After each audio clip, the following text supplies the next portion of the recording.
Bonjour à toutes, bonjour à tous, bienvenue à cette révision qui va nous amener à corriger une évaluation, un sujet sur l'échantillonnage et l'estimation. Ce sujet, cette évaluation contient 6 exercices et normalement on va évoquer un petit peu toutes les sortes d'exercices que vous pouvez rencontrer dans les statistiques inférentielles, l'échantillonnage et l'estimation. Donc comme c'est une correction d'épreuve, donc je ne vais pas faire un cours. Si vous voulez des détails sur le cours l'échantillonnage et l'estimation, vous pouvez toujours consulter là ou les vidéos sur l'échantillonnage et l'estimation dans la même chaîne, l'économie-gestion simplement. Et bien à présent, nous allons passer aux exercices. Alors sans tarder, nous allons commencer la correction de ce sujet, de cette évaluation. Bien entendu, le sujet sera joint dans le descriptif de la vidéo. Comme ça, vous pouvez télécharger, le faire vous-même avant de regarder, de suivre la correction. Alors sans tarder, nous allons commencer tout de suite par l'exercice numéro 1. L'exercice 1, je le lis. Hop, voilà, je le lis.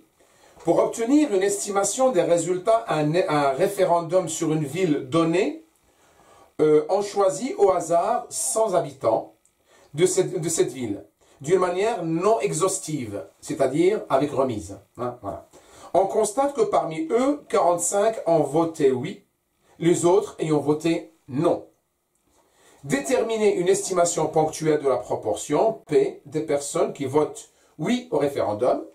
Et la deuxième question, déterminer un intervalle de confiance pour P au niveau de confiance de 95%. Alors, ce premier exercice, hop, voilà, ensemble. Donc, ce premier exercice, nous avons N, l'effectif égal à 100. Voilà, l'effectif égal à 100. Bien. Et bien, P, que j'appelle P', c'est-à-dire la proportion des personnes qui ont répondu oui de l'échantillon, ben, c'est 45 divisé par 100, ce qui nous fait 0,45. Voilà, 0,45, d'accord. Donc la question qui nous est posée, déterminer une estimation ponctuelle de la proportion.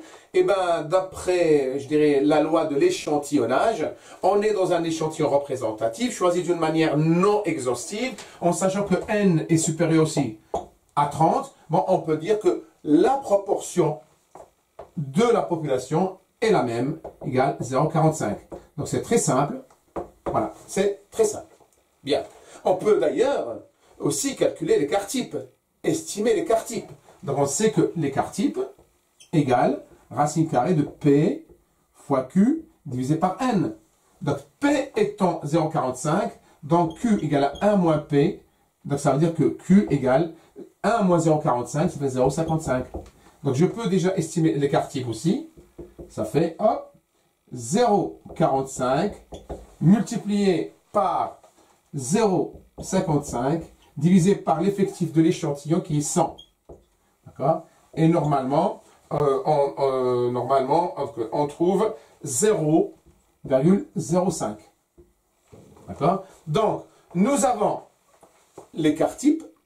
D'ailleurs, l'écart type de l'échantillon est le même que l'écart type de la population quand on est en présence des proportions. Hein. L'écart type des proportions de l'échantillon est le même que l'écart type de proportion de la population. Donc là, nous avons les paramètres.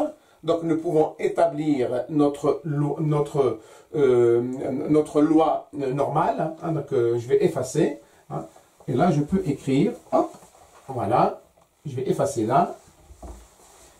Et je peux écrire que notre variable aléatoire f suit une loi normale n de paramètres proportion 0,45 et d'écart type 0,05. Hein? Ça, c'est, en fait, je n'ai fait que retranscrire cette P et racine carrée de PQ divisé par N. Voilà. Nous avons les paramètres. Ça nous permet d'établir, d'induire les paramètres de la loi centrée réduite. Ça veut dire que F moins 0,45 divisé par l'écart type 0,05 suit une loi normale de paramètres 0 et 1. Cette loi centrée réduite nous permet d'utiliser la table de la loi normale pour trouver nos résultats. Bien. Ça, la première question. Bien. Je vais garder donc la première question. On a répondu. On a trouvé que la proportion estimée, c'est 0,45. Et l'écart type estimé, c'est 0,05. Bien. Je passe à la question numéro 2. La question numéro 2. Et là, on nous demande de déterminer un intervalle de confiance pour P au niveau de confiance 95%. Donc, seuil de confiance SC, seuil de confiance égale 0,95. Rappelons-nous de ça. Voilà. Et quant à l'intervalle de confiance que nous devons trouver, c'est P moins T multiplié par l'écart type des proportions P fois Q divisé par N. Et l'autre bord, c'est P plus T multiplié par P fois Q divisé par N. Quand on est en présence des proportions, on veut estimer une proportion dans un intervalle de confiance. C'est la formule. P, on le connaît, c'est 0,45. D'accord? L'écart type des proportions, racine carrée de P fois Q divisé par N, on l'a déjà, 0,05. Il nous reste T à trouver. Et bien T se calcule par rapport au seuil de confiance. Donc je vais effacer notre intervalle. Voilà, maintenant on connaît la formule, donc on remplacera tout à l'heure. Et bien regardez, hop. Donc, voilà. Donc notre seuil de confiance égale 0,95. Ça nous permet de déterminer le T. Et bien dès qu'on a ce seuil de confiance, on pose tout de suite notre équation. 2pi de t moins 1 égale 0,95. Et on résout cette équation-là. Donc, 2pi de t égale 0,95 plus 1, ça fait 1,95. D'accord? Donc, pi de t égale 1,95 divisé par 2. Et ça nous fait égale 0,975. D'accord? Et bien, le 0,975, il suffit d'aller le chercher dans la table de la loi normale. Voilà, dans la table de la loi normale, comme ceci. Nous avons la table de la loi normale. Et bien, je vais chercher le 0,975 dans le corps de la table de la loi normale. Et le t égale, et ben, on prend la valeur horizontale au bout là qui correspond, plus la valeur verticale au-dessus. Si on additionne les deux, on trouve que t égale 1,96. On vient de trouver notre t. Eh bien, maintenant, nous avons tout pour calculer notre intervalle de confiance. Donc, je vais effacer. Rappelons-nous, t égale 1,96. Eh bien, je vais effacer là. Et je pose, voilà notre intervalle de confiance. Donc, la proportion 0,45 moins 1,96 multiplié par, je pourrais mettre directement comme ça, 0,45 multiplié par 0,55 divisé par l'échantillon, c'est 100. Je peux, mais celui-là, je l'ai déjà calculé. Donc, vous voyez, donc je peux remplacer directement par le résultat. Multiplié par 0,05. Et l'autre bord, c'est 0,45 multiplié par 1,96. Non, plus, excusez-moi, plus là. Voilà, multiplié par 0,05. Voilà notre intervalle de confiance. En utilisant votre calculatrice, normalement, on doit arriver à un intervalle de confiance de... Intervalle de confiance, oui, intervalle de confiance, vous voyez, et le C, je peux le remplacer, ouais, regardez, intervalle de confiance, je peux mettre intervalle I, et alors là, je mets 0,95. C'est intervalle de confiance au seuil de 0,95, si vous voulez. Voilà, on peut l'écrire comme ça aussi. Égal, et là, on trouve 0,35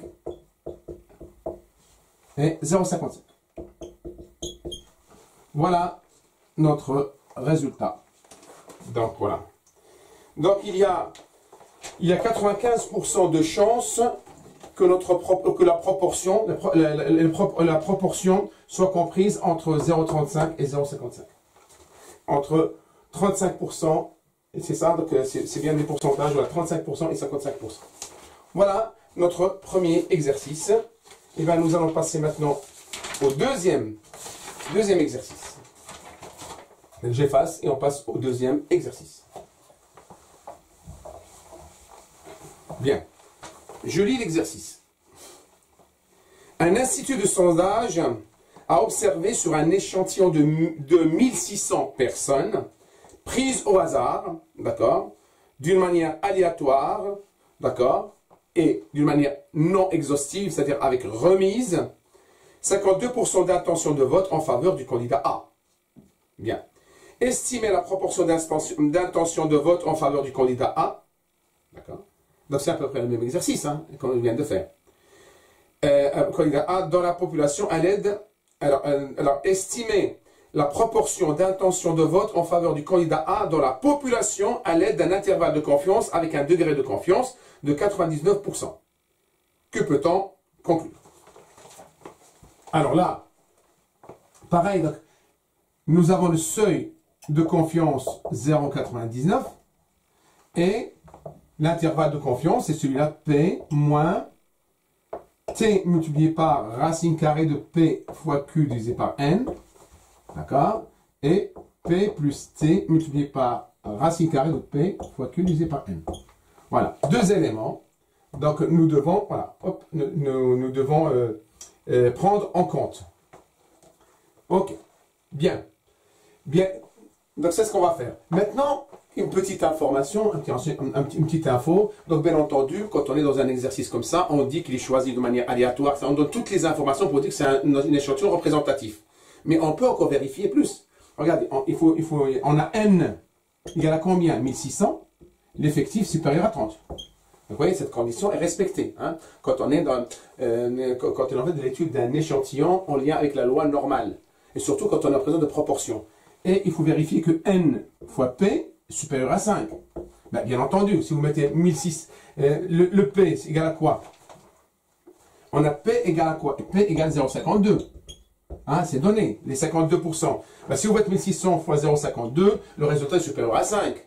Si vous faites N fois Q, pareil, on trouvera Q c'est 0,48. 1600 fois 0,48 c'est supérieur à 5 aussi. Vous pouvez même faire aussi N PQ, c'est supérieur aussi à 5. Donc, vous voyez, tous les éléments sont respectés, toutes les conditions sont respectées pour dire en fait que l'échantillon est bien représentatif, donc on peut faire appel hein, à la loi, la loi normale pour résoudre notre situation, notre exercice. Bien, ça c'était juste une petite information, voilà, que je ne vais pas m'étaler là-dessus. Bien. Voilà, donc, maintenant, avant de remplacer hein, P, Q, N, T par leur valeur, d'abord on doit trouver T. Hein. Le problème, il est T, c'est là. Ok. Donc on va trouver, comment on le trouve hein. Voilà. Rappelons-nous que N égale 1600, d'accord. P égale 0,52, hein, d'après l'exercice, 52, ce qui veut dire que Q égale 0,48. D'accord. Ben maintenant, le seuil de confiance 0,99. Donc je pose 2pi de t moins 1 égale 0,99. D'accord. 2pi de t égale 0,99 plus 1, 1,99. D'accord. Pi de t égale 1,99 divisé par 2. Ça veut dire que pi de t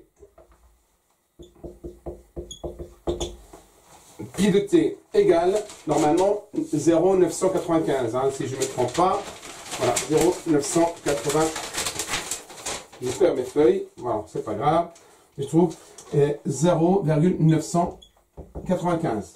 Ok? Donc là, pareil, donc je vais dans la table de la loi normale et par lecture inversée, donc je vais vous chercher le 0,95 dans le corps de la table de la loi normale. Et vous allez voir au niveau horizontal, vous allez trouver une valeur. Et au niveau vertical, une valeur. Vous additionnez les deux et vous trouverez que T égale 2,58. 2,58. Et bien notre T, on le connaît. Maintenant, on peut remplir notre intervalle de confiance au seuil de confiance de 99%. Alors, je le fais tout de suite. Donc, ça fait, hop, 0,52 moins 2,58 multiplié par 0,52 fois 0,48 divisé par l'effectif 1600. Vous voyez? Ça, c'est le bord à gauche, premier bord. L'autre côté, on a 0,52 plus 2,58 multiplié par 0,52 fois 0,48 divisé par 1600. J'espère qu'on voit jusqu'au bout. Voilà. Donc, du coup, une bonne utilisation de la calculatrice, et vous trouvez que l'intervalle de confiance à 0,99, seuil de confiance,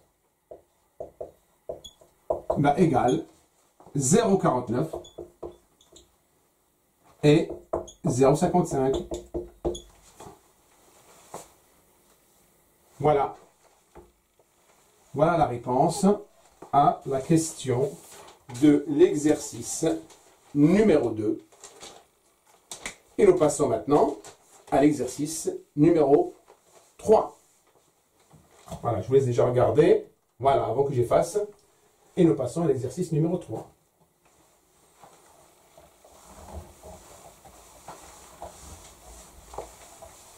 Voilà. Hop.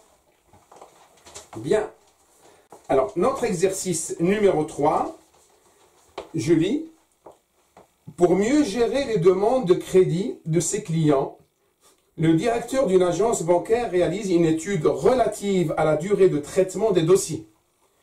Un échantillon aléatoire non exhaustif de 60 dossiers traités a donné les résultats suivants. Et nous avons un tableau.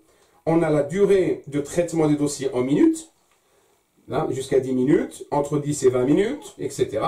Et on a le nombre de dossiers traités. Voilà. On traite 6 dossiers en moins de 10 minutes. Voilà, 12 dossiers entre 10 et 20 minutes, etc., etc., etc. Bien.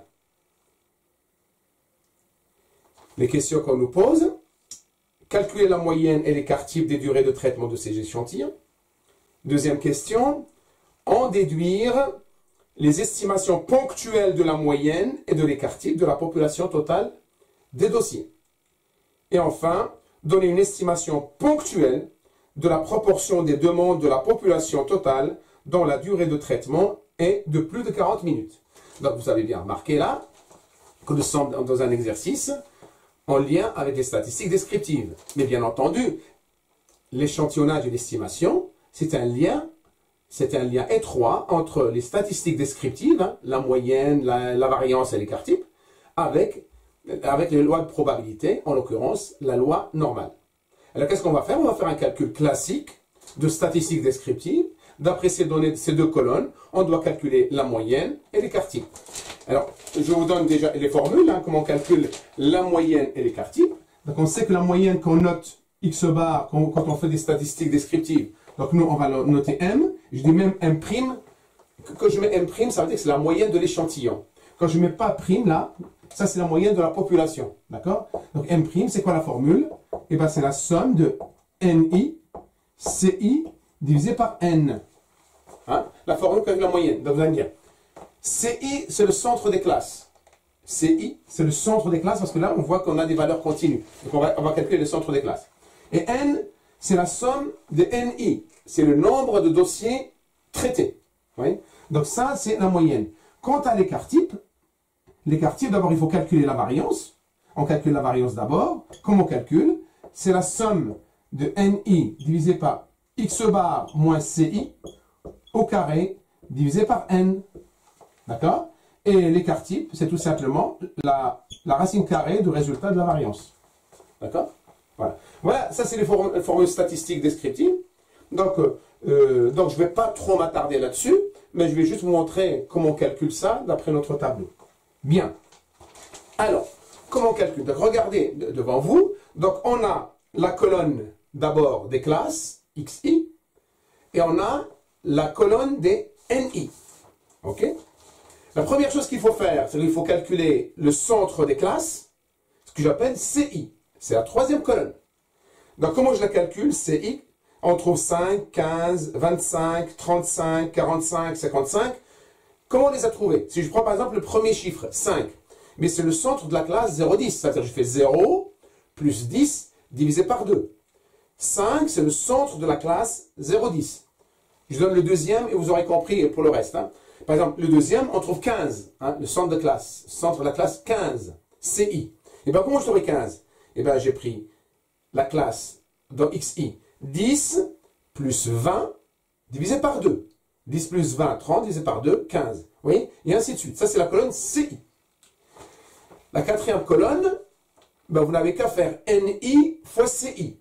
D'accord? Ça veut dire 6 fois 5, 30. 12 fois 15, 180. 20 fois 25, 500, et ainsi de suite. Là, c'est la colonne NICI. Il suffit de faire le total de NICI. Donc, il faut faire le total de la colonne NICI. Et nous avons 1580. Et 1500, ça nous permet de calculer la moyenne. Hein? Donc, la moyenne égale à quoi? Mais il suffit de faire 1580 divisé par n, n étant le total de la colonne NI, c'est-à-dire 60. Et là, nous avons la moyenne égale 26,33. Voilà notre moyenne. Bien. Maintenant, pour calculer l'écart-type, la variance et l'écart-type, eh bien, maintenant, on va ajouter des colonnes. D'accord?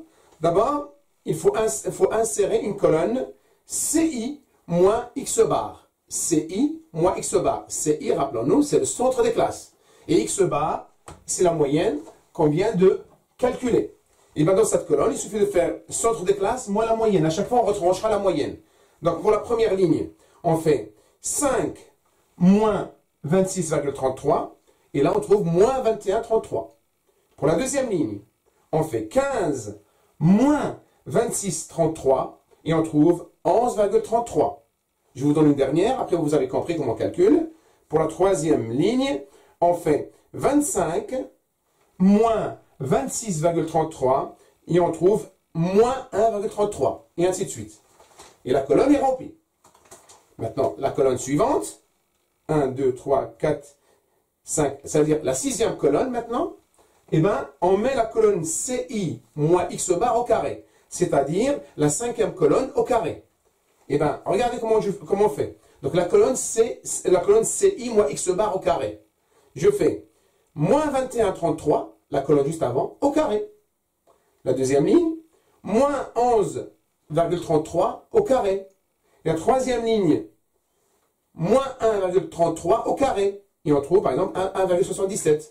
Et ainsi de suite. Il nous reste la dernière colonne. Et bien, la dernière colonne, il suffit de prendre la colonne 1, 2, 3, 4, la sixième colonne, multipliée par NI. Hein, NI multiplié par CI moins X bar au carré. Et bien, je donne, comme on a trouvé, par exemple, le premier résultat, première ligne, comme on a trouvé 2729,82, on a pris tout simplement NI 6 multiplié par 454,97. Et on trouve 2729,82. Deuxième ligne, comment on a trouvé 1540,44? Et bien, on a pris 12 multiplié par 128,37. Et ainsi de suite. On remplit cette dernière colonne et on calcule le total de cette dernière colonne. Et le total de la dernière colonne, c'est 9093,4. 9093,4. Et bien maintenant, on peut calculer la variance. Et bien la variance égale à quoi? 9093,4 divisé par n, n étant 60. D'accord? Et là, on trouve normalement, alors si, alors je vais prendre la calculatrice pour la calculer, donc je ne l'ai pas fait, donc je vais le faire en direct. Voilà, hop, 9093,4 divisé par 60. Et là, on trouve 151,56. 151. Oui, 151,56. Donc, on a dit l'écart type égale à quoi? l'écart type, donc je ne sais pas si on peut voir là. Donc l'écart type égale à quoi?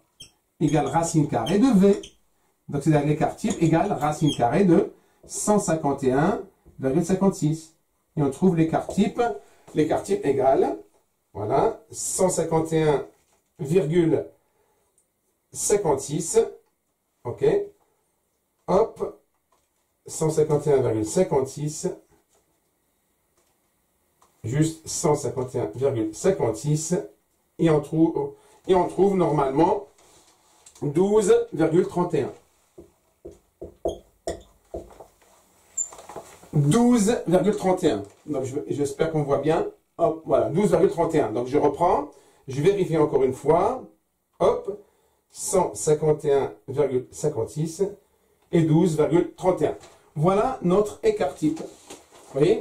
Donc voilà, à partir du tableau, nous avons déterminé, nous avons calculé l'écart type. Bien, nous avons maintenant la moyenne, nous avons l'écart type. Donc, je vais effacer, je vais reprendre ces chiffres-là. Voilà. Donc, nous avons trouvé notre moyenne, qu'on appelle comme ça, x bar, égale 26,33.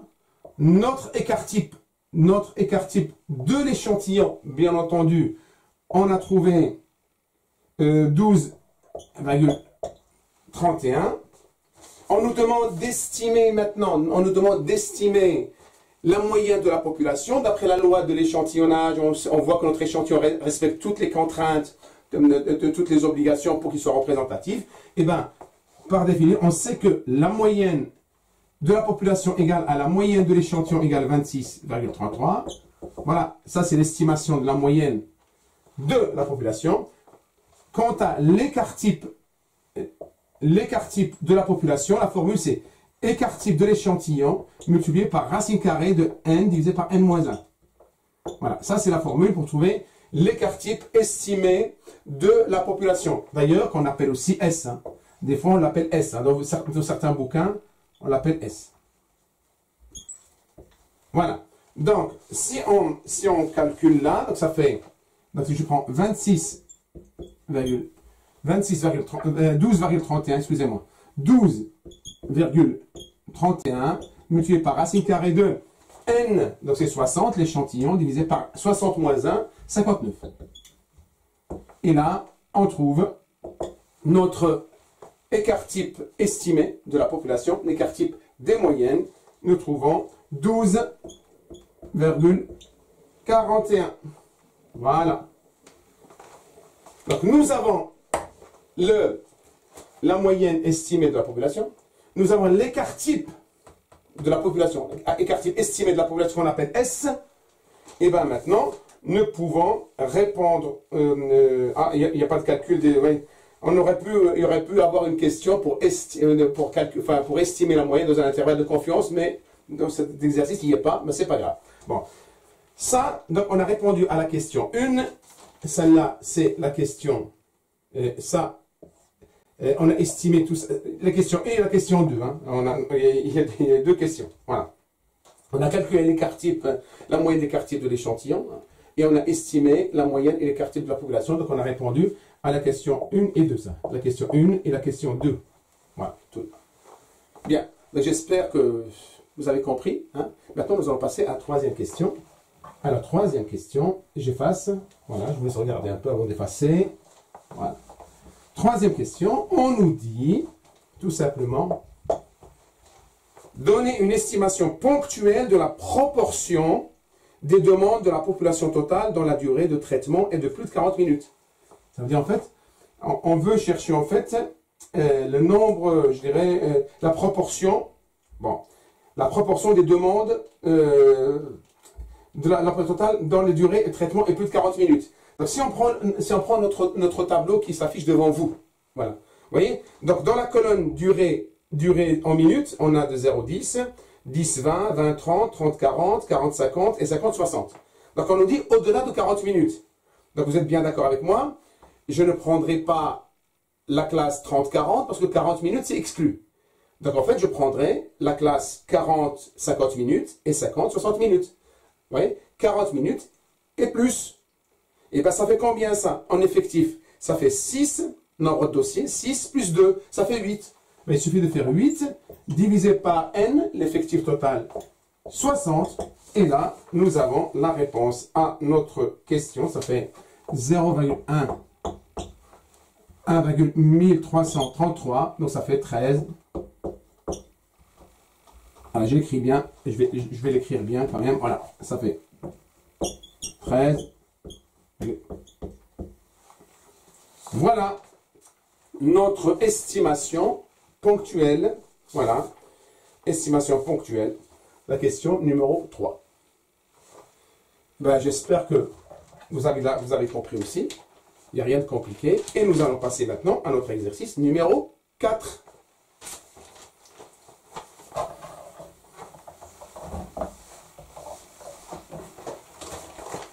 Bien, je lis l'exercice 4. Une machine fabrique un très grand nombre de pièces de longueur moyenne M égale 4,2 mm et d'écart type 0,2. On prélève des échantillons de taille N, on ne connaît pas, avec N supérieur à 30, donc un échantillon représentatif, bien entendu, soit X la variable qui à chaque échantillon de N pièces associe la moyenne de longueur. La question qu'on nous demande, quelle est la loi suivie par X? Préciser les paramètres de cette loi. Donc là, on est présent de la loi normale, on va l'expliquer. Voilà. Deuxième question, trouver la taille N de l'échantillon pour que la probabilité de la variable aléatoire X bar soit comprise entre 4,17 mm et 4,23 mm soit égale à 0,95. Troisième question, trouver la taille N de l'échantillon pour que la probabilité de la variable aléatoire X comprise entre 4,17 mm et 4,23 mm soit égale à 0,99. Voilà notre exercice. Donc, le premier, donc pas de souci, hein. Pour le premier, assez simple. N est supérieur, donc on nous dit que N est supérieur à 30, il n'y a aucun problème. Donc l'échantillon est choisi d'une manière aléatoire. Voilà, donc, et en plus avec remise, ben, écoutez, on a tout pour dire en fait que la variable aléatoire X bar suit une loi normale de paramètres moyenne, d'accord, de paramètres moyenne et écart type sur racine carrée de n. Voilà, d'accord. Bien, ça veut dire que la variable aléatoire suit une loi normale de paramètres. La moyenne, combien on nous dit, la moyenne c'est 4,2 mm. Et l'écart type de l'échantillon, ça c'est l'écart type de l'échantillon, et ben je prends l'écart type de la population, 0,2, divisé par racine carrée de n, n étant l'effectif de l'échantillon. Hein. L'effectif de l'échantillon. Mais dans notre exercice, il est inconnu. D'accord? Dans l'exercice, il est inconnu. Donc, je garde l'écriture comme ça. Voilà. La variable aléatoire X bar suit une loi normale de paramètres moyenne 4,2 et d'écart type de l'échantillon 0,2 divisé par racine carrée de n. Bien. Ça, c'est la première question. Bien. La deuxième question, on nous demande trouver la taille n de l'échantillon pour que P de 4,17, pour que la probabilité de la variable aléatoire X bar comprise entre 4,17 et 4,23 soit égale à 0,95. Donc là, en fait, je cherche n. Alors rappelons-nous, je vais juste l'écrire au-dessus, là, pour qu'on puisse s'en rappeler. On a dit X bar suit une loi normale de paramètres 4,2 et 0,2 divisé par n. Voilà, je l'écris là, comme ça j'ai plus de place. J'ai plus de place. Alors, on est bien d'accord que là, pour calculer la probabilité, j'écris la probabilité, hein, la probabilité que X bar soit comprise entre 4,17 et 4,23 égale à 0,95, bien entendu 0,95. Donc là, je l'écris là. Et bien, je vais faire appel à la loi centrée réduite. Et vous vous rappelez, vous savez ce que c'est que la loi centrée réduite? C'est que je fais x bar moins la moyenne divisé par l'écart type de l'échantillon. Donc, la moyenne, c'est 4,2, on connaît. Et l'écart type de l'échantillon égale à quoi? Ben, égal à, c'est celui-là. Tout ça. OK? Bien, regardez maintenant, je fais appel. De toute façon, on est obligé, si on veut utiliser la table de la loi normale, on est obligé de passer par la loi centrée réduite. Et bien, j'écris, regardez, P 4,17 moins la moyenne 4,2 divisé par 0,2 divisé par racine carrée de n. Oui, j'écris tout. Okay, c'est n. Inférieur à t, c'est la loi centrée réduite, ça m'évite de les réécrire. Hein. Ça m'évite d'écrire x bar moins 4,2 divisé par tous les quarts types là. Inférieur à, et là regardez, 4,23 moins la moyenne 4,2 divisé par les quarts types 0,2 divisé par racine carrée de n. Et tout ça égale 0,95. Ok? Bien. Alors regardez là, pour simplifier. Je vais simplifier. Vous êtes d'accord avec moi? Là, on a la forme A divisé par B divisé par C. Hein? Si je prends le numérateur, divisé par 0,2 divisé par racine carrée de n. Vous voyez ça? Ça, pour développer ça, on est bien d'accord que ça égale à A multiplié par l'inverse, C sur B. D'accord? C'est la même chose. D'accord? Je peux même, ça c'est la même chose si je mets A divisé par B fois C. Oui? Ça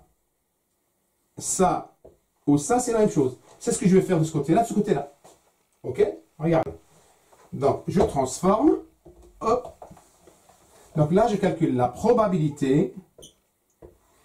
4,17 moins 4,2. Donc 4,17 moins 4,2, je le calcule tout de suite, hein, si vous voulez. Hein. 4,17 moins 4,2, ça fait moins 0,03. D'accord? Divisé par 0,2 multiplié par racine carrée de n. Oui. Voilà, j'ai développé. Inférieur à t, inférieur à, et là, je trouverai 0,03 divisé par 0,2 racine carrée de n égale 0,95. Ok? Je développe ça et j'espère qu'on voit bien.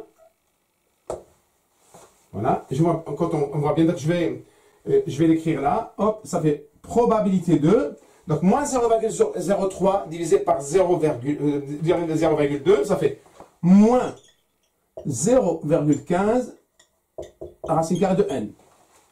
Inférieur à t. D'accord? Écoutez, je vais l'écrire un peu mieux. Oui, je vais l'écrire un peu mieux au-dessus. Vous voyez, là. Je vais l'écrire au-dessus, là. Regardez. Je vais écrire là. Oui, au-dessus. Donc, ça fait probabilité de moins 0,15 racine carrée de n inférieur à t à plus 0,15 racine carrée de n égale 0,95.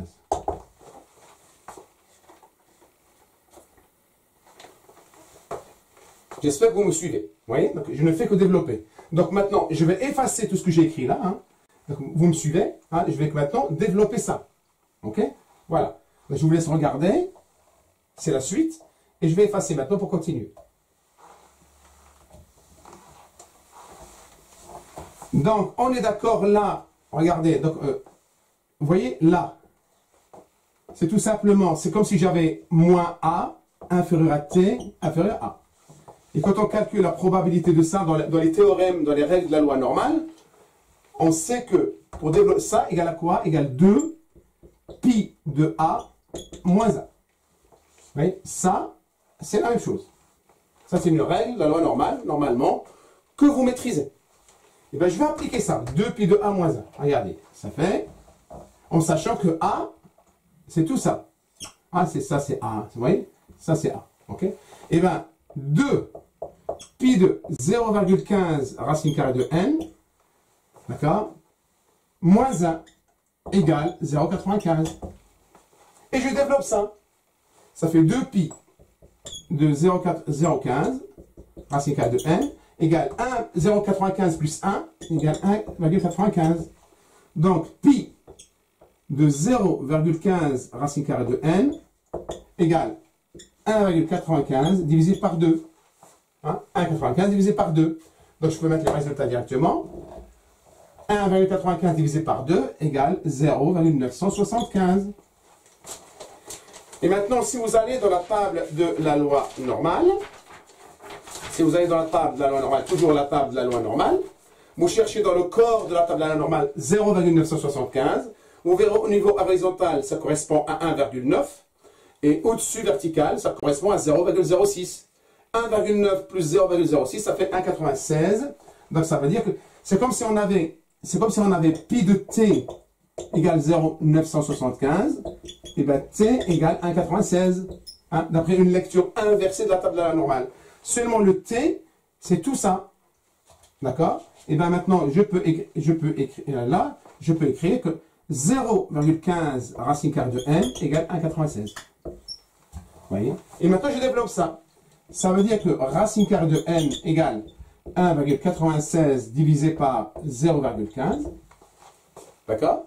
Donc, racine carrée de n égale, donc le résultat, si je fais 1,96 divisé par 0,15, ça nous fait 13,07. Racine carrée de n égale 13,07. Donc, n égale 13,07 au carré.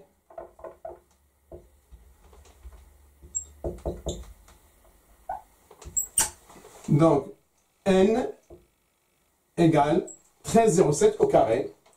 Et là, on trouve n égale. Et là, on trouve n égale, normalement, en arrondissant, égale 171. Égale 171. Donc, l'effectif de l'échantillon doit être, de 171 pièces. Voilà le développement pour trouver n, voilà, de cet exercice numéro 2. Donc, je vous laisse regarder, parce que je vais effacer au-dessus pour répondre à la question numéro 3. Ça va être très facile, très simple, parce que la question numéro 3, c'est la même chose, seulement, on dit égal à 0,99, là, à 0,99. Donc, bien entendu, pour vous entraîner, faites tout le développement que j'ai fait depuis toute la question numéro 2. Mais comme toute la question numéro 2, faites le même développement. C'est un entraînement pour vous. Mais pour moi, ce n'est pas la peine de faire tout ça, puisque regardez, quand je suis 0,95, je sais que c'est, quand c'est 0,95, dans la table de la normale, c'est 1,96. Et bien regardez, j'efface là. La question numéro 3. Ben, comme c'est 0,99, mais il suffit que je sais que quand c'est 0,99, d'accord, je fais 2pi de t moins 1 égale 0,99. Si je développe ça, je trouve que pi de t égale 0,995. Si vous développez ça, d'accord, et bien si vous allez dans la table de la loi normale avec une lecture inversée, vous trouvez que t égale 2,58. Et bien dans ce cas-là, regardez, il suffit de faire, là je l'écris là, il suffit de faire, vous voyez, par rapport, là, vous voyez celui-là, là. Pour la troisième question, il suffit de remplacer 1,96 par 2,58. Je mets 2,58 divisé par 0,15, d'accord, ça c'est racine carrée de n égale ça. Vous développez racine carrée de n, ça fait 2,58 divisé par 0,15, ça fait 17,2, d'accord. Donc n égale 17,2 au carré. Donc ça fait n égale à peu près 296. Voilà. Voilà l'effectif de l'échantillon quand notre probabilité égale à 0,99. Voilà. Nous avons répondu à la question 1, 2 et 3. Voilà. Vous vous entraînez, vous refaites un peu le même entraînement avec cet exercice-là et normalement il n'y a aucun problème. C'est toujours la même logique qui revient. Nous passons maintenant à notre 5e exercice. Je lis l'exercice. Un producteur fournit des bottes de paille pour l'isolation. On prélève au hasard un échantillon de 50 bottes de paille dans cette production. La production est assez importante pour que l'on puisse assimiler ce prélèvement à un tirage avec remise. On constate que 37 bottes de paille de cet échantillon sont conformes aux normes d'isolation. 3 questions. La première, donnez une estimation ponctuelle de la fréquence inconnue des bottes de paille de cette production qui sont conformes aux normes d'isolation. Deuxième question, on nous demande d'établir ou déterminer un intervalle de confiance au seuil de 95%. Et la troisième question, on nous demande de vérifier une citation, une affirmation. On considère l'affirmation suivante. La fréquence P est obligatoirement dans l'intervalle de confiance obtenu à la question 2. Cette affirmation est-elle vraie? Bien. Donc, nous partons. Donc, nous avons notre échantillon égal à 50. D'accord? La proportion de l'échantillon égale à 37 bottes conformes sur 50, ce qui nous donne 0,74. On peut déduire tout de suite Q égale 1 moins 0,74 égale 0,26. Voilà, 0,26. Voilà, 0,26. Donc, on peut calculer déjà, on peut aussi calculer l'écart type des proportions. Hein, l'écart type des proportions égale racine carrée de 0,74 multiplié par 0,26 divisé par n 50. Et là, on trouve 0,06. D'accord? Ce résultat, hein, on peut l'utiliser directement dans l'intervalle de confiance si on veut. Hein, si on veut. Bien. Alors, comme l'exercice nous dit que c'est un échantillon choisi d'une manière aléatoire, mais en plus, on nous dit que la production est assez importante pour que l'on puisse assimiler ce prélèvement à un tirage avec remise. Donc, on estime que cette distribution est normale. Donc, la proportion de la population est égale à la proportion de l'échantillon égale 0,74. Voilà la première question. Bien. Et on a même répondu au-delà hein, à la question. Bien. Nous passons maintenant à l'exercice numéro 2. Je vais juste noter là l'écart type de la population égale 0,06. Voilà, j'espère qu'on voit bien le résultat 0,06. Bien. Voilà, ça c'est l'écart type qui est là. Voilà, donc je vais effacer là. Bien. Deuxième question. On nous demande d'établir un intervalle de confiance au seuil de 95%. Donc, seuil de confiance égale 0,95. 0,95. Donc, dès que j'ai le seuil de confiance, donc je pose mon équation 2pi de t moins 1 égale 0,95. Je développe cette équation et j'arrive à pi de t égale 0,975. 0,95 plus 1, 1,95, divisé par 2, 0,975. Et bien maintenant, par une lecture dans la inversée de la table de la loi normale, c'est-à-dire dans le corps de la table de la loi normale, je cherche 0,975. Au niveau horizontal, je vais trouver 1,9. Au niveau vertical, je vais trouver 0,06. J'additionne les deux et ça me donne t égale 1,96. Et bien maintenant, nous avons tout pour établir notre intervalle de confiance. Donc je vais juste noter t égale 1,96 juste devant. Voilà. Donc là, t égale 1,96. Donc, l'intervalle de confiance au seuil de 0,95 égale donc 0,74, voilà, moins 1,96, soit je multiplie directement par 0,06, soit je pose mon écart type de l'échantillon qui est 0,74 multiplié par 0,26, voilà, divisé par n 50.